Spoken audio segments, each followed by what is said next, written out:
अस्सलाम वालेकुम नाजरीन। आज के इस वीडियो में हम बात करने जा रहे हैं एक मशहूर ड्रामा सीरियल कुर्लुश उस्मान सीज़न 3 बोलम 86, जिसके एपिसोड्स होंगे 177 से 184 तक। तो एपिसोड नंबर 177 का आगाज़ कुछ इस तरह होता है। एपिसोड की शुरुआत में ही एक नई विलन की धमाकेदार एंट्री दिखा दी जाती है।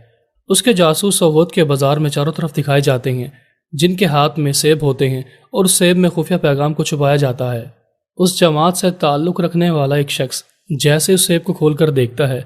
तो वो खुफिया ख़त को पढ़ना शुरू हो जाता है और उस ख़त में बहुत सी अजीबोगरीब चीज़ें लिखी होती हैं कि हम काफ़ी अरसे से मुसलमानों के दरमियान छुप कर रह रहे हैं।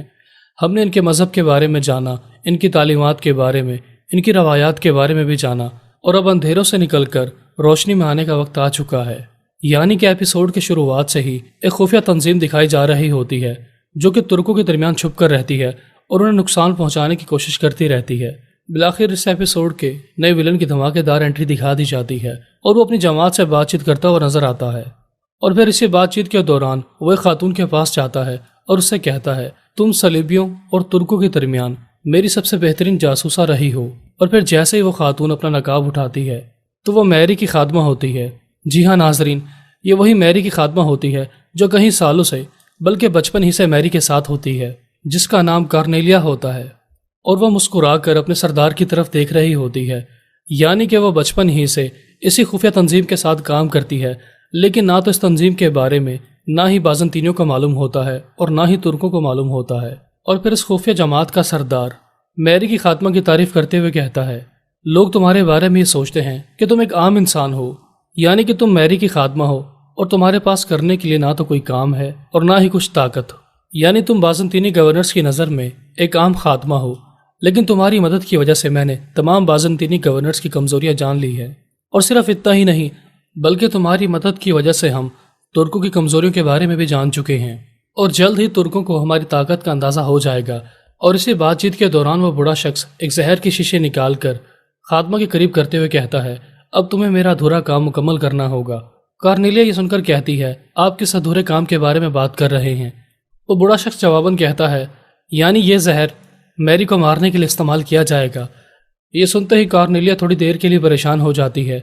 लेकिन फिर वो तमाम बातें सोचने के बाद मुस्कुराती है और समझ जाती है कि मैरी को मारने का काम मुझे ही सौंपा जाएगा। और फिर वो बूढ़ा शख्स कार्नेलिया से कहता है, तुम जानती ही हो कि मैरी को मारने के लिए तुम्हें बचपन ही से तालीम दी गई है, यानी कि तुम बाज़ंतीनियों को तबाह बर्बाद करने के लिए शुरुआत से ही इस मिशन का हिस्सा रही हो। और अब चूंकि हम तुर्कों और बाज़ंतीनियों की कमज़ोरियों के बारे में जान चुके हैं तो हमारी पहली चाल चलने का वक्त आ चुका है। यानी कि एक तरफ कार्नेलिया अपनी मालकन मैरी को मारने के लिए जहर की शीशी ले लेती है, तो दूसरी तरफ मल्हान खातून और उस्मान साहब उमर साहब को दफनाने के बाद कब्रिस्तान में बैठे बातचीत कर रहे होते हैं। और फिर मल्हान खातून अपने वालिद साहब के बारे में उस्मान साहब से शिकवे कर रही होती हैं कि मेरे वालिद साहब अपने नवासे से मुलाकात करने के लिए आ रहे थे, लेकिन इससे पहले कि वो अपने नवासे को अपनी गोद में उठाकर उससे बातचीत करते या उसे अपनी बहादुरी के किस्से सुनाते, उससे पहले ही उन्हें रास्ते में शहीद कर दिया गया। मैं अपने वालिद साहब का इंतकाम लूँगी। ये सुनते ही उस्मान साहब भी जज्बाती हो जाते हैं और वो मल्हान खातून को सहारा देते हुए कहते हैं, तुम्हें परेशान होने की ज़रूरत नहीं है। मैं जानता हूँ कि तुम इस वक्त इंतकाम के आग में जल रही हो, लेकिन तुम्हें सब्र से काम लेना होगा, क्योंकि बहुत ही जल्द तुम्हारे वालिद के कातलों को जहन्नुम हासिल कर दिया जाएगा। और फिर इसी बातचीत के दौरान उस्मान साहब मल्हान खातून को हौसला देते हुए कहते हैं, फिलहाल तो तुम्हें सब्र से काम लेना होगा, क्योंकि अगर तुम हौसला हार जाओगी तो काई कबीले की खवातीन कमज़ोर पड़ जाएंगी। लिहाजा मुझे भी काई कबीले के मर्द हजरात और खवातीन औरतों के लिए एक बेहतर कदम उठाते हुए सुल्तान मसूद से मुलाकात करनी होगी। बिलाखिर देखते ही देखते उस्मान साहब काई कबीले पहुँच अपने सरदारी खैमे में दाखिल होते हैं तो वो देखते हैं कि उस्मान साहब की कुर्सी पर पहले ही से सुल्तान मसूद बैठे हुए हैं।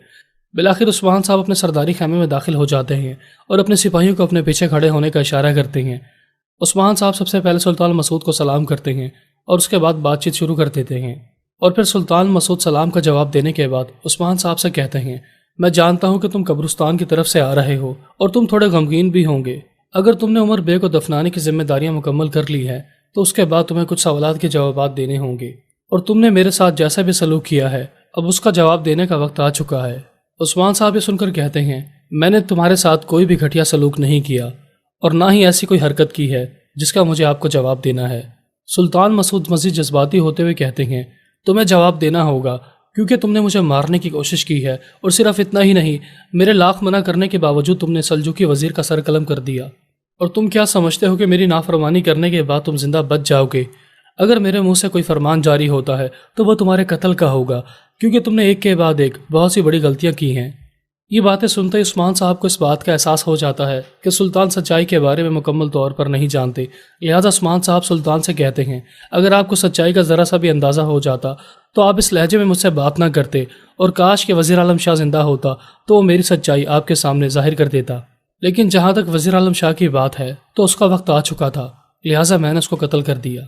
اور پھر عثمان صاحب اپنے سپاہیوں کی طرف دیکھتے ہوئے کہتے ہیں، اگر میں نے وزیر عالم شاہ کو مار دیا تو کوئی بات نہیں، وزیر کو مارنے کے باوجود بھی میرے پاس اپنی بے گناہی ثابت کرنے کے بہت سے ثبوت ہیں۔ اور یہ کہتے عثمان صاحب اپنے سپاہیوں کو اشارہ کرتے ہیں تو کونور الپ ایک سپاہی کو پکڑ کر سلطان مسعود کی خدمت میں حاضر کر دیتے ہیں۔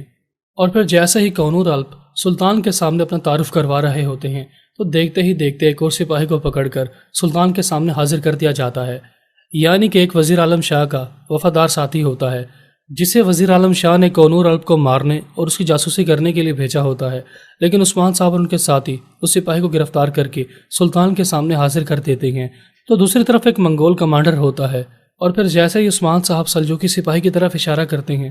تو وہ طوطے کی طرح بولنا شروع ہو جاتا ہے کہ میں وزیر عالم شاہ کا سب سے وفادار ساتھی تھا، لیکن جیسے ہی مجھے وزیر عالم شاہ کی سچائی معلوم ہو گئی تو میں حیران اور پریشان ہو گیا، کیونکہ میں وزیر عالم شاہ کی اطاعت اس لیے کرتا تھا کیونکہ میں بھی بہت سے لوگوں کی طرح اس غلط فہمی کا شکار تھا کہ وزیر عالم شاہ کا جو بھی حکم ہوتا ہے یعنی کہ وہ آپ کی طرف سے دیا گیا حکم ہوتا ہے، لہٰذا ہم لوگ اس حکم کو پورا کرنے کے لیے کسی بھی حد تک چلے جاتے تھے۔ لیکن آہستہ آہستہ ہمیں اس بات کا احساس ہوا کہ وزیر عالم شاہ کو صرف اور صرف اپنی کرسی سے پیار ہے، اور وہ جو بھی احکامات جاری کرتا تھا وہ صرف اپنے پاس سے کرتا تھا۔ اور پھر کونور الپ بھی عثمان صاحب کی بے گناہی کو ثابت کرتے ہوئے سلطان مسعود کے سامنے حاضر ہو کر کہتے ہیں، سلجوقی سپاہی نے جو کچھ بیان کیا ہے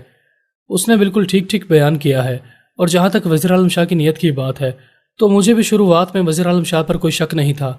لیکن وقت گزرنے کے ساتھ ساتھ میں نے وزیر عالم شاہ کو بہت قریب سے دیکھا ہے، اور آخر کار مجھے اس بات کا اندازہ ہو گیا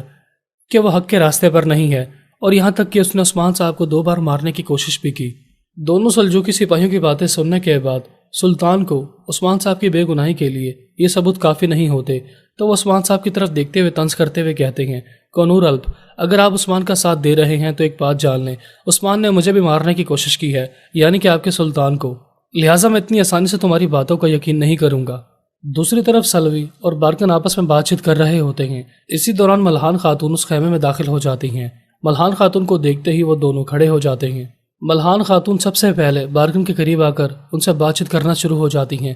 کیونکہ انہیں بارکن پر شک ہوتا ہے، کیونکہ بارکن ہی وہ شخص ہوتا ہے جس نے آخری بار عمر بے سے ملاقات کی ہوتی ہے۔ اور پھر ملحان خاتون بارکن سے کہتی ہیں، اب تم ایک ایک کر کے میرے تمام سوالات کے جوابات دو گے اور مجھے بتاؤ گے کہ میرے والد کے قتل میں کون کون ملوث تھا۔